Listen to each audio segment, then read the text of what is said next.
Ngikulamalanga laphelile before ngiye eSouth Africa. Bengingekuvusela Mthuso. Wasuka lapho Mthuso ohlala eSouth Africa sowugugile. Uyahlupheka lo muntu omdala. So lokho waba ku-exile.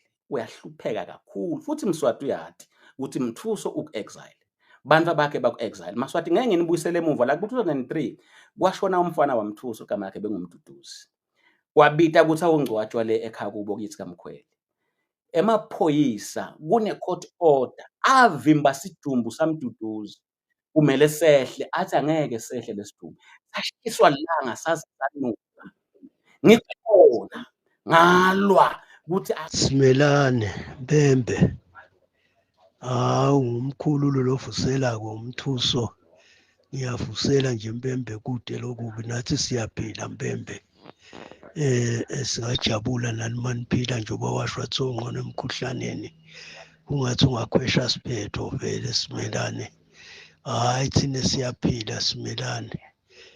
Bekukuvusela nje ukuthi ngimane ngivusele nje.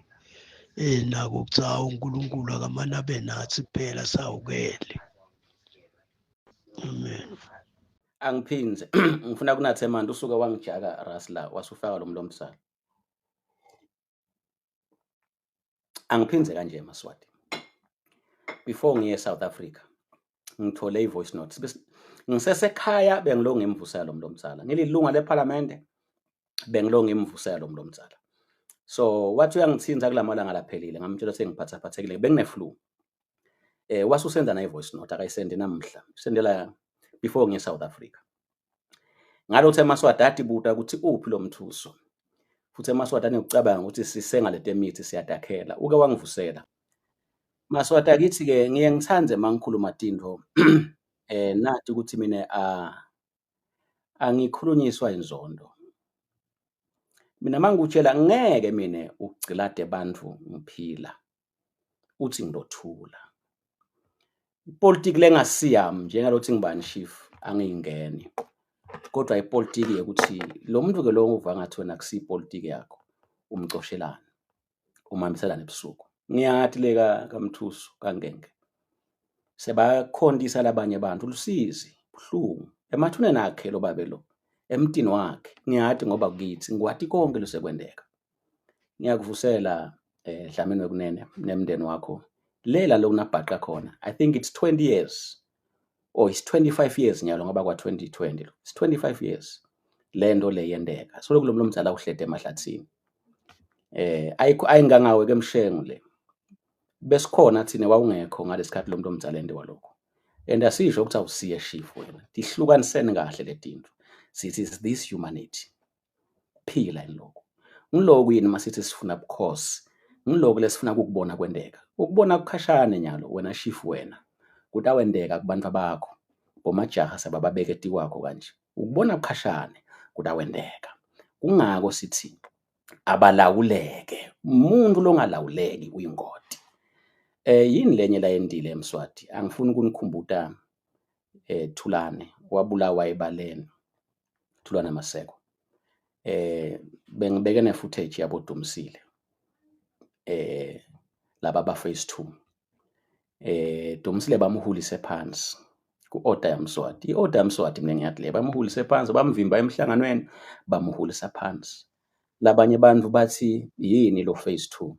Kube benginesikhathi bengichazela ukuthi I think ngabo 2000 and bani umbutho waseSwatini wonke wathi uya upgrade to SADC standard. Kwakusete nje Bonatcom bekunabo com. Alright. Angithi bathembe ukuthi bona bese sebangena bathembe ukuthi bona bese sebangena baphatha kuphela amaphoyisa bayisusa nje andrethi siyababona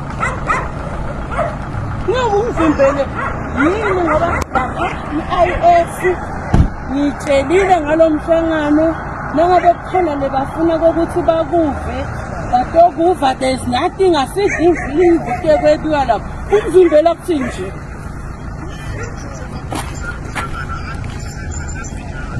ngisho mina wethu amaphoyisa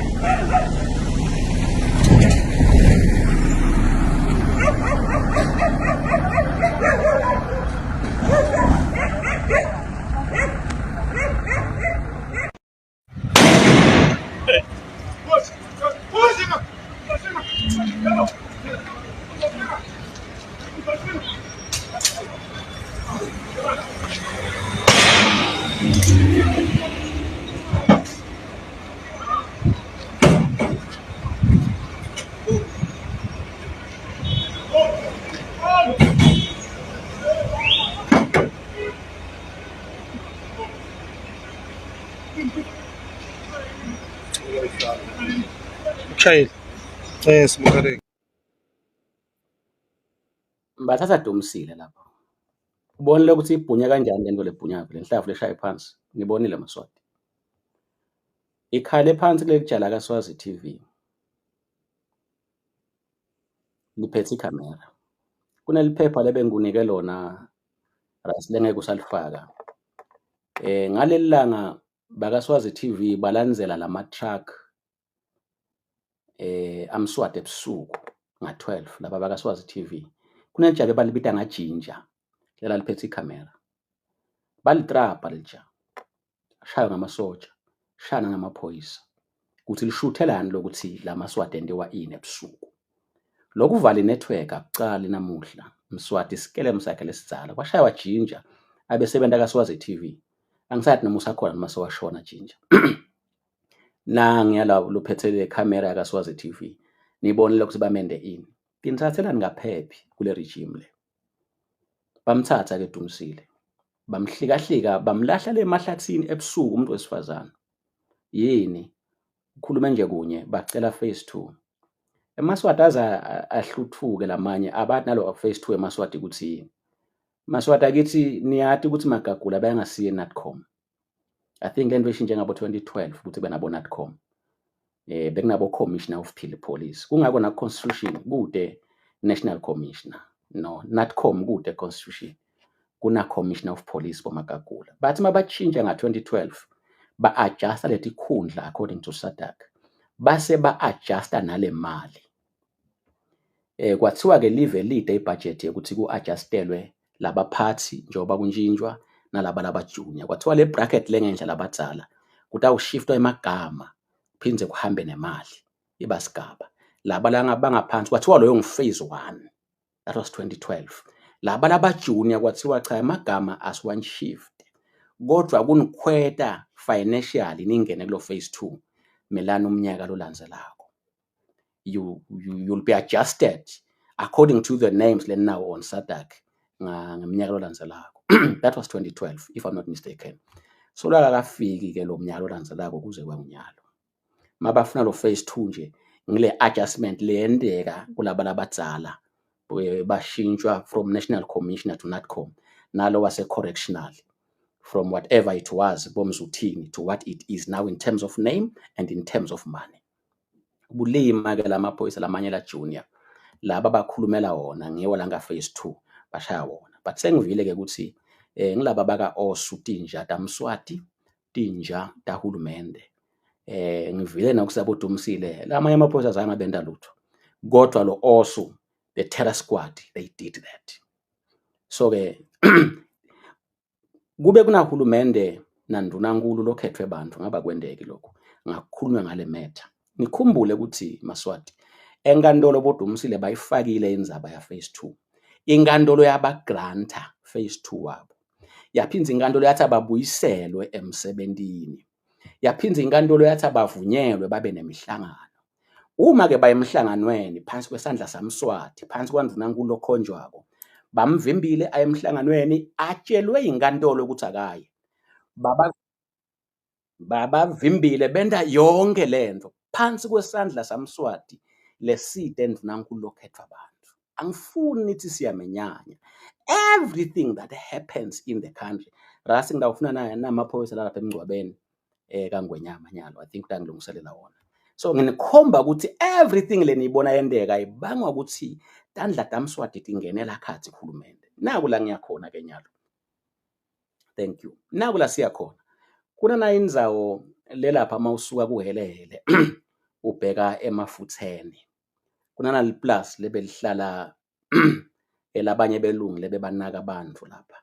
Kunelikhaya la kaNgwenyama. Lo Ngwenyama Sibongo. Ngenhlanhla yami ke laba bakaNgwenyama ngiyabati. Ngeke ngabavakashela bengibajayele kakhulu bebabohle basihlabela timbuti bekungumndeni nje locebile kakhulu lo jaha wakhona. Cha mfoka Ngwenyama ngicabani nawe ngoba ngiyathi ukuthi uyangiphilela. Mane lokhu lengidakuveta la ngiyathi ukuthi kukuvisa abhlungu. Ungathi ke munye walabo jaha ngoba laba bakaNgwenyama bathathwa ngilabanye belungu babathanza babanika lo mhlaba lo lapha. Kwase kuyendeka ke bukhosi through Ndlovukazi bufaka sandla kulomhlaba walapha la kunele plus khona buba nema interest netinhloso. Ngiyati ke ukuthi bungena ngabani lobukhosi. Ngakuthi ke angifuni lo jaha ngoba siyevana expose la lo Ndlovukazi angene ngaye lapha. Kwase uyashona ke lo babe Ngwenyama lomkhulu. Wathi makashonile babe Ngwenyama maswata kithi lapha. Lamanye uviki lang 2-3 laphelile. Lo mfati ngoba una 2 ebafati. Lo mfati lomdzala wathi awubala khaya bangcwatshwa lapha eSt Joseph's. Sicela kuyobangcwaba komngcwaba khona mkhulu. Bakhulumisana ke nalomfati wesibili lo seGilgal. I think ukuthi hayi cha ungathi akangcwatshwa la St Joseph's. Kwase kuchamuka Mavovo Mkhonda. Ningive kahle Maswati ngoba mina angiphushi inzondo. Kwachamuka Mavovo Mkhonda. Wabida laba bakaNgwenyama labashonelwe ngilomkhulu. Wathi bukhosi buthi asitonitshela ukuthi Ngwenyama ninamngcwaba la ekhaya. Aninamngcwaba lapha eSt Joseph's emathuneni. Niyomngcwaba kuphi babakhomba inzawo. Bukhosi bathumela Mavovo Mkhonda through le link ilanga kuNdlovukazi abalawuleki labantu. Wabuya ke babewe bantu nabamlanza bathi umngenise ekhaya kule one room. Kwaba nenkonzo sebacabanga ukuthi batamthatha bomngcwaba lapha eSt Joseph's. Afika ke amaphoyisa sathunywe bukhosi ate ulanza sidumbu sendvodza ekhalazo. Kwasala umfelo wakade akhala 2-3 weeks ago. Kwasala umfelo wakati akhala. Wayongcwatshwa ke lela bagcina bathi akayongcwatshwa khona. Akakayi le Gilgal. Akakayi lapha eSt Joseph's. Ungathi bathi uye kulomunye umnakabo lo babe Ngwenyama. Lengikulanzile lapho. Ngilanze lobuhlungu lobuvuke ngilomndeni. Ngalesikhathi bukhosi buthatha umuntu sayongcwatshwa. Buyomngcwaba labo nabufuna khona. Ngaphandle kwemvume yalomfati lo lakhaya. Angifayele clip I think laba imfishane. Lesicethile. Nginikhomba Uba bekumele bamthathe nakaqeda bapha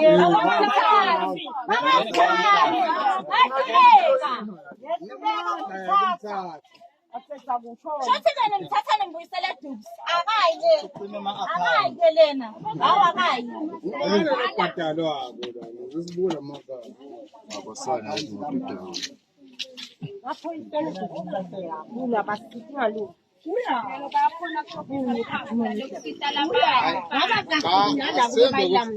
Asembe ukuthi Ngwenyama la ikhona khona. Biyabona nje khona siyathatha nemavi.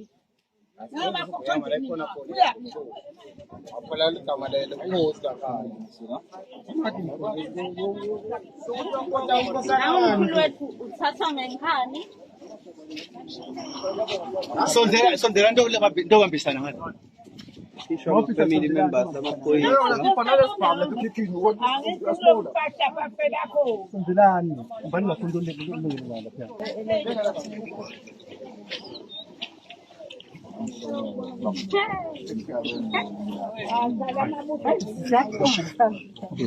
Awu kusasa bathandikani. Sona nana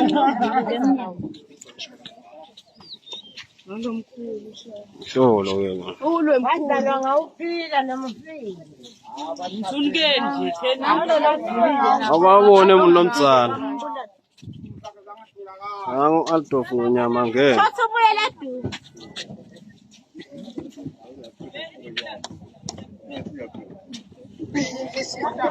Igada Spencer Tonge. Ngisho Spencer Ngwenyama nguye. Uyathenga kwasana.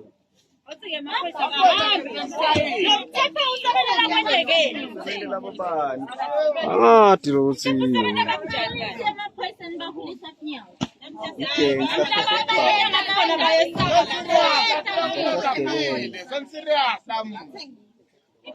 Nkosi Mbusi. Abasakona shekona. Okay. Spencer Ngwenyama wonga.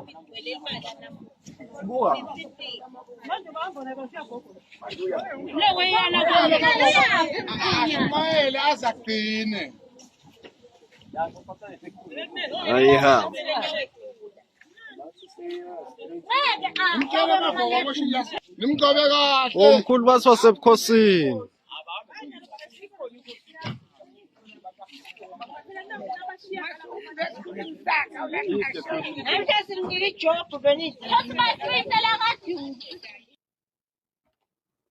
Njengoba nivala abantwana bathi nimtshele Mavovo amngcwabe kahle. Mavovo uhlala kaNdlovukazi. Abe executor i-order ayithethe kuNdlovukazi. Walethwa amaphoyisa ke sathathwa Sidumbu. Bekude ne-court order. Batshelwa nje ukuthi akangcwatshwa lo mkhulu la.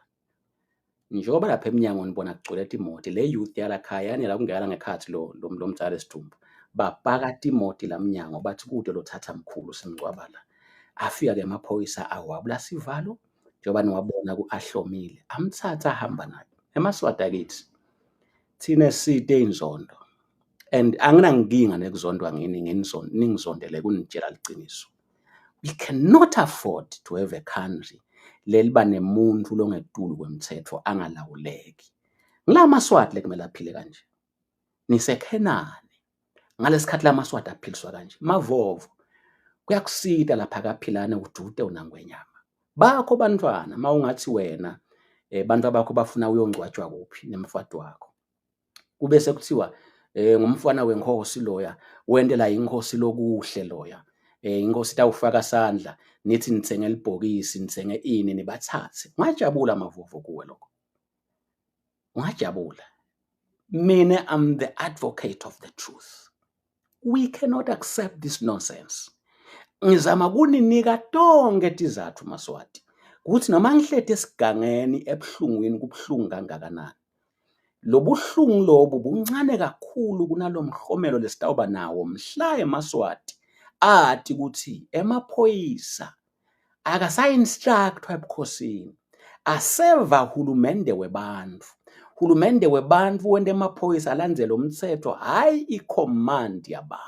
Lena nje i-command yaNdlovukazi mlandzeni lomkhulu lapha niyomngcwaba kuphi kuphi.